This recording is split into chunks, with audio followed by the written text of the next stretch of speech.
Agar siz O'zbekistonda yashasangiz, yoshingiz 40 dan oshgan bo'lsa yoki ota-onangiz 65 yoshdan katta bo'lsa, bu ma'lumot sizga bevosita tegishli.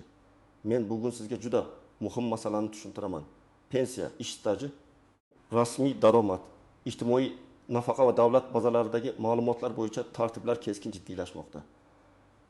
Ko'pchilik buni oddiy yangilik deb o'ylaydi. Lekin aslida bitta hujjat yetishmasa, bitta yil staj tasdiqlanmasa yoki ish haqi rasmiy ko'rsatilmagan bo'lsa, odam pensiya yoshiga yetganda katta muammoga duch kelishi mumkin.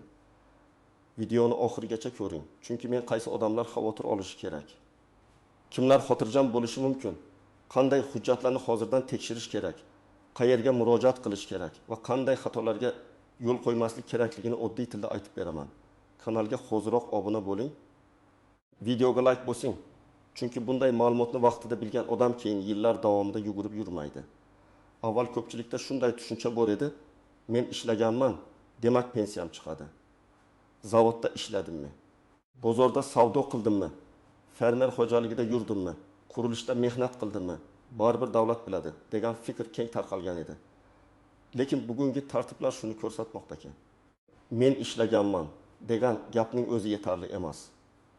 Ish staji hujjat bilan, elektron baza bilan, mehnat daftarchasi bilan, arxiv ma'lumoti bilan yoki soliq va pensiya tizimidagi rasmiy to'lovlar bilan tasdiqlanishi kerak. Oldin ayrim joylarda qog'oz mehnat daftarchasi asosiy dalil bo'lgan. Odam korxonada 10 yil ishlagan bo'lsa, daftarchada muhr bo'lsa, lavozim yozilgan bo'lsa, ko'pincha shu asos qilib olinardi. Lekin endi ko'p jarayonlar elektron tizimlarga o'tkazilyapti.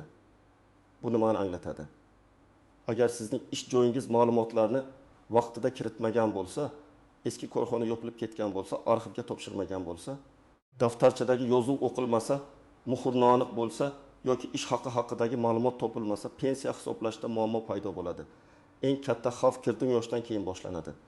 Chunki 20 yoshli odamning hali vaqti bor. U rasmiy ishga kirishi, hujjatlarni to'g'rilashi, to'lovlarni tartibga solishi mumkin. 40-65 yoshdagi odam esa pensiyaga yaqinlashib qolgan bo'ladi. Agar u bugun hujjatlarni tekshirmasa, 5-10 yildan keyin arxiv yurishi, eski direktorlarni qidirishi, yopilgan tashkilot izdan borishi, sud orqali staj tasdiqlashga majbur bo'lishi mumkin. Hozir davlat xizmatlari, pensiya jamg'armasi, soliq organlari, bandlik tizimi, elektron mehnat daftarchasi kabi bazalar bir-biriga bog'lanib boryapti. Maqsad oddiy: kim haqiqatan ishlagan, kimning daromadi rasmiy bo'lgan, kim uchun to'lovlar qilingan, kim ijtimoiy yordamga muhtoj, kim esa yashirin daromadga ega, bularni aniqroq ko'rish. Bu oddiy fuqaroga ikki xil ta'sir qiladi. Bir tomondan yaxshi tomoni bor. Agar hamma narsa rasmiy bo'lsa, odam kamroq yuguradi. Hujjatlarni elektron tarzda olish mumkin bo'ladi. Ariza berish osonlashadi. Masalan, ish staji tizimda ko'rinsa, sizdan ortiqcha qog'oz so'ralmasligi mumkin. Nafaqa, pensiya, kompensatsiya, subsidiya kabi masalalarda tekshirish tezlashadi. Ikkinchi tomon esa shundaki, yashirin ishlagan, ish haqi konvertda olgan, mehnat shartnomasi tuzmagan, o'zini o'zi band qilmagan, yakka tartibdagi tadbirkor sifatida rasmiylashmagan odamlar keyin qiynaladi. Chunki og'zaki kelishuv aka-uka orasida ishlaganman, ustaning yonida yurganman, do'konda sotuvchi bo'lganman, lekin hujjat qilinmagan degan holatlar pensiya staji sifatida har doim ham qabul qilinavermaydi. Men buni ko'p real hayotiy vaziyatlarda ko'raman. Masalan, 72 yoshli ayol 15 yil davomida kichik do'konda sotuvchi bo'lgan. Har kuni ertalabdan kechgacha ishlagan, kassada turgan, mol qabul qilgan, mijozlar bilan ishlagan, lekin mehnat shartnomasi bo'lmagan, ish haqi naqd berilgan, soliq to'lovlari ko'rsatilmagan. U pensiya yoshiga yaqinlashganda men 25 yil ishlaganman deydi. Insoniy jihatdan bu to'g'ri, u rostdan ham mehnat qilgan. Lekin huquqiy jihatdan savol tug'iladi. Buni qanday isbotlaysiz? Ish beruvchi buni tan oladimi? Hujjat bormi? Arxiv bormi? To'lov bormi? Mana shu joyda muammo boshlanadi. Birinchi guruh norasmiy ishlaganlar, qurilishda, bozorda, servisda, oshxonada, fermer xo'jaligida, tikuvchilikda, uy xizmatlarida, transportda, ustachilikda yillar davomida ishlagan, lekin mehnat shartnomasi bo'lmagan odamlar eng katta xavf ostida. Chunki ularning real mehnati bor, lekin rasmiy izi bo'lmasligi mumkin. Ikkinchi guruh eski korxonalarda ishlaganlar. Masalan, Sovet davridan qolgan zavod, kolxoz, shirkat, matlubot jamiyati, kichik seks xususiy firma yopilib ketgan bo'lishi mumkin. Agar siz 1995-2005 yillarda ishlagan bo'lsangiz, o'sha davrdagi hujjatlar qayerda saqlanayotganini tekshirib qo'yish kerak. Ba'zi korxonalar tugatilganda hujjatlarni arxivga topshirgan, ba'zilari esa tartibsiz qoldirgan. Agar arxivda buyruqlar, ish haqi vedomotlari, shaxsiy varaqalar bo'lmasa, stajni tiklash qiyinlashadi. 3-guruh chet elda ishlaganlar, Rossiya, Qozog'iston, Turkiya, Janubiy Koreya yoki boshqa davlatlarda ishlagan fuqarolar ko'p. Agar ish rasmiy bo'lgan bo'lsa, shartnoma, ruxsatnoma, soliq yoki sug'urta to'lovlari bo'yicha hujjatlar bo'lsa, ularni alohida saqlash kerak. Agar odam faqat naqd pul olgan, hech qanday rasmiy iz qoldirmagan bo'lsa, keyin O'zbekistonda pensiya hisobida bu davrni tan oldirish qiyin bo'lishi mumkin. Har bir davlat bilan tartib boshqacha bo'lishi mumkin. Shuning uchun hujjatlarni yo'qotmaslik juda muhim. 4-guruh ayollar. Ayniqsa farzand parvarishi, dekret, uy bekaligi, mavsumiy ish, oilaviy biznesda yordam berish kabi holatlar ko'p uchraydi. Ayol 20 yil davomida oilaviy do'konda eriga yordam bergan bo'lishi mumkin, lekin o'zi rasmiy xodim sifatida ko'rsatilmagan. Natijada eri tadbirkor sifatida staj to'plagan bo'lishi mumkin. Ayolda esa rasmiy staj yetarli bo'lmay qoladi. Bu juda og'riqli masala, chunki uyda ham, ishda ham mehnat qilgan ayol hujjatda ishlamagan bo'lib ko'rinishi mumkin. 5-guruh 65 yoshdan kattalar va ularning farzandlari. Ko'p keksa insonlar elektron tizimlardan foydalanishni bilmaydi. Hujjatlarini tekshirmaydi. Hammasi joyida bo'lsa kerak deb yuradi.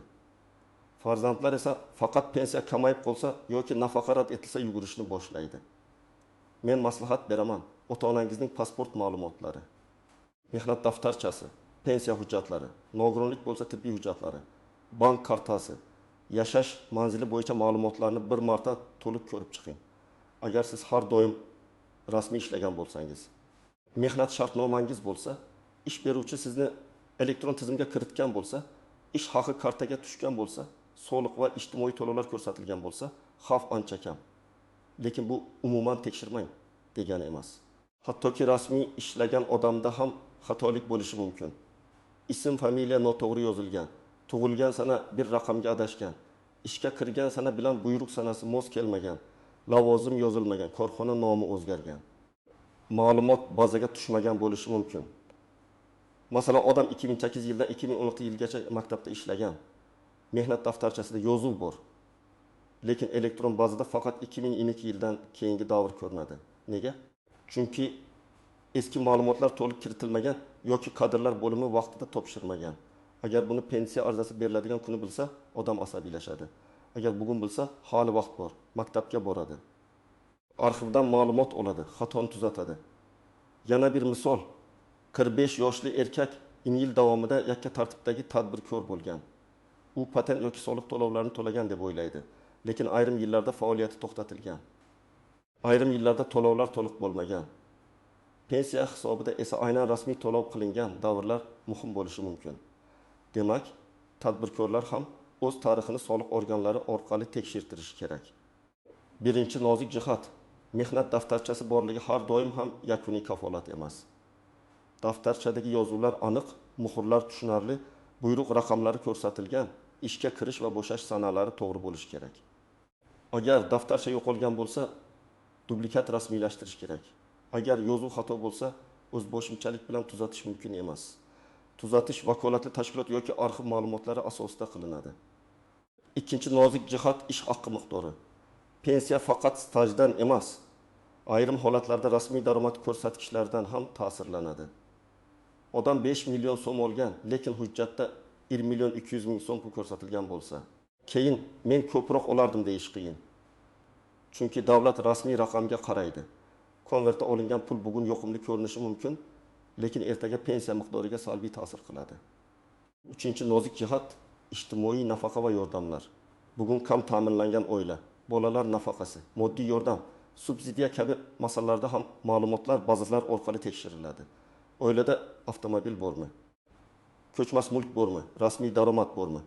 Bank aylanmalari qanday tadbirkorlik mavjudmi? Bularning barchasi ayrim qarorlarga ta'sir qilishi mumkin.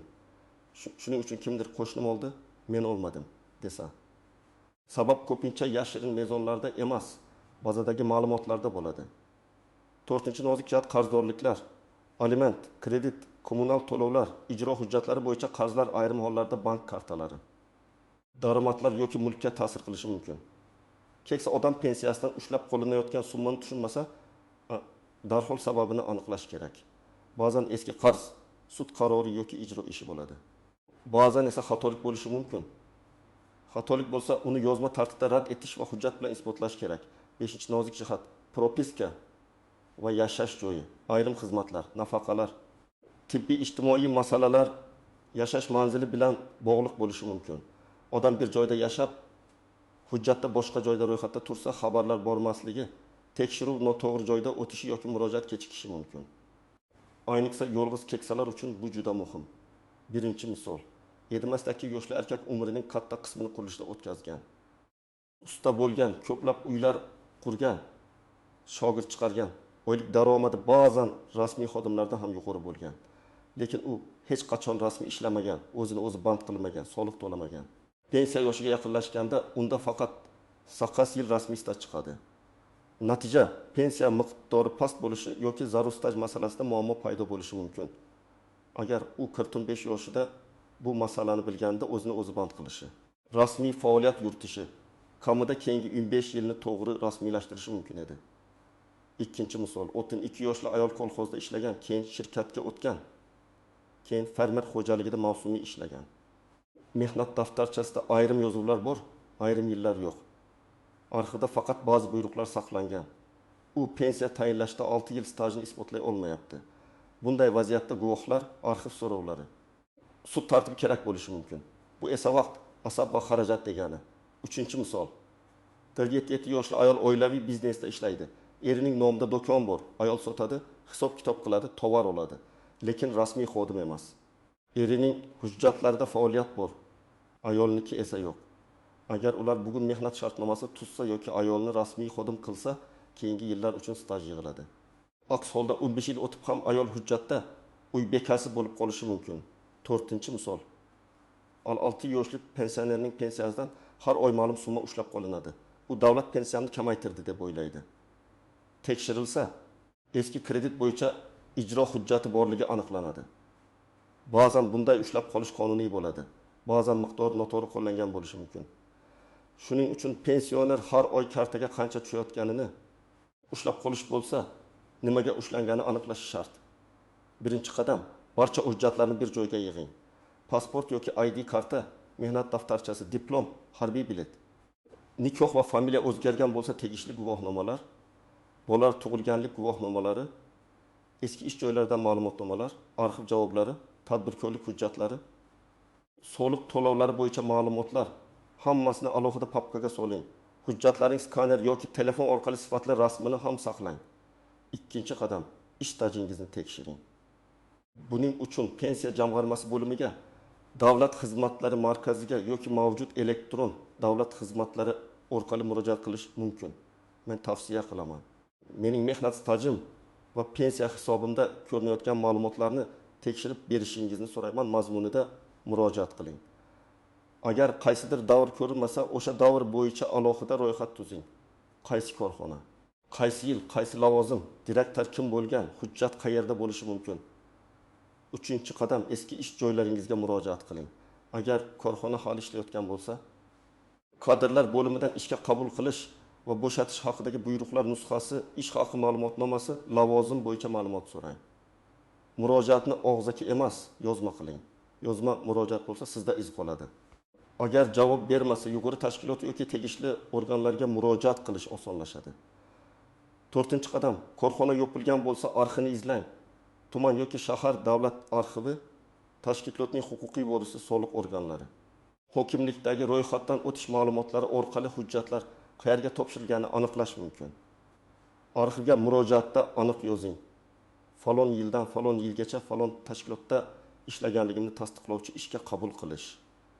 Bo'shatish, ish haqi va shaxsiy tarkib hujjatlari bo'yicha ma'lumotnoma berishingizni so'rayman.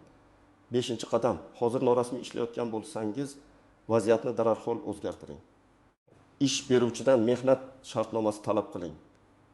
Agar o'zingiz mustaqil xizmat ko'rsatsangiz, o'zi band qilish, yakka tartibdagi tadbirkorlik yoki boshqa qonuniy shakllarni o'rganing. Bu faqat jarimadan qochish uchun emas. Balki kelajakdagi pensiya kredit tarixi, daromad isboti, subsidiya va ijtimoiy himoya uchun ham kerak. 6-qadam ish haqi rasmiy ko'rsatilishini nazorat qiling. Sizga 4 million berib, hujjatda 20 million ko'rsatilsa. Bu faqat ish beruvchining emas, sizning ham kelajagingizga zarar. Bugun biroz soliqdan qochilgandek tuyuladi. Lekin ertaga pensiya, ipoteka, kredit, aliment, kompensatsiya, kasallik varaqasi, dekret puli kabi masalalarda rasmiy daromad hal qiluvchi bo'ladi. 7-qadam ota-onangizning pensiya hujjatlarini tekshiring. Ular qancha pensiya olayotgani, qo'shimcha ustamalar bor yo'qligi, nogironlik, urush yoki mehnat faxriysi, boquvchisini yo'qotganlik, parvarishga muhtojlik kabi imtiyozlar qo'llanayotganini aniqlang. Ba'zan odam huquqi bo'lgan qo'shimcha to'lovni yillar davomida olmasligi mumkin. Chunki hech kim ariza bermagan. 8-qadam barcha murojaatlarni yozma qiling va javoblarni saqlang. Telefon orqali aytilgan gap isbot bo'lmaydi. Ariza topshirsangiz, kirim raqami oling, elektron murojaat qilsangiz, javob faylini saqlang. Rad javobi bo'lsa, sababini o'qing. Sizga mumkin emas degan umumiy gap yetarli emas. Qaysi hujjat yetishmayapti, qaysi norma asos bo'lyapti, qanday tuzatish mumkin, shularni so'rang. Ba'zi davrlar alohida tartibda hisobga olinishi mumkin. Harbiy xizmat, dekret davri, bolani parvarish qilish, oliy ta'lim, nogironlik bilan bog'liq holatlar ayrim maxsus kasblardagi ishlar. Lekin bu masalada umumiy gap bilan cheklanib bo'lmaydi. Har bir holat bo'yicha hujjat kerak. Masalan, harbiy xizmat uchun harbiy bilet, ta'lim uchun diplom va o'qish davrini tasdiqlovchi ma'lumot, dekret uchun tegishli buyruqlar va tug'ilganlik guvohnomalari so'ralishi mumkin. Yana bir ehtiyot bo'ladigan joy internetdagi yolg'on xabarlar. Hamma pensionerlarning pensiyasi bekor bo'ladi. Irtim yoshdan oshganlar jarima to'laydi. 65 yoshdan keyin bank kartasi yopiladi. Kabi vahimali gaplarga darhol ishonmang. Men doim aytaman, huquqiy masalada manba muhim. Rasmiy xabar, qonun hujjati, davlat organi izohi, malakali mutaxassis tushuntirishi bo'lmasa, shoshma-shosharlik bilan qaror qilmang. Lekin bu beparvo bo'ling degani emas. Aksincha vahimaga tushmasdan hujjatingizni tekshiring. Agar sizga rad javobi berilsa, darhol taslim bo'lmang. Rad javobining sababi bo'ladi. Hujjat yetishmasligi mumkin, ba'zi xato bo'lishi mumkin, arxiv ma'lumoti talab qilinishi mumkin. Ba'zan sud orqali yuridik fakt belgilashga to'g'ri keladi. Lekin sudga borishdan oldin barcha arxiv javoblari, ish joyi ma'lumotlari, guvohlar, eski hujjatlar, maosh vedomoslari, kasaba uyushmasi biletlari, mukofot yorliqlari, hatto eski buyruq nusxalarigacha yig'ish kerak. Bugungi asosiy fikrim shuki, 65 yoshdagi odamlar pensiya masalasini pensiya yoshiga yetganda emas, hozir tekshirishi kerak. Rasmiy staj, elektron baza, mehnat daftarchasi, ish haqi, soliq to'lovlari, arxiv hujjatlari, bularning hammasi kelajakdagi daromadingizga ta'sir qiladi. 15 yoshdan kattalar esa farzandlar yordamida pensiya, nafaqa, imtiyoz va ushlab qolishlar bo'yicha hujjatlarni bir marta to'liq ko'rib chiqishi zarur. Men sizdan iltimos qilaman. Bu videoni shunchaki ko'rib qo'ymang. Bugunoq papkangizni oching, mehnat daftarchangizni tekshiring, eski ish joylaringiz ro'yxatini yozing. Kerak bo'lsa davlat xizmatlari markazi yoki pensiya jamg'armasiga murojaat qiling. Ertaga kech bo'lishi mumkin, chunki yopilgan korxona hujjatini topish, arxivdan javob olish, xatoni tuzatish oylar, ba'zan yillar oladi. Sizda shunday muammo bo'lganmi? Ish tajingiz bazada chiqmaganmi? Pensiya hisobida xatolik bo'lganmi? Ota-onangizning nafaqasi bo'yicha savol bormi? Fikringizni kommentariyada yozing.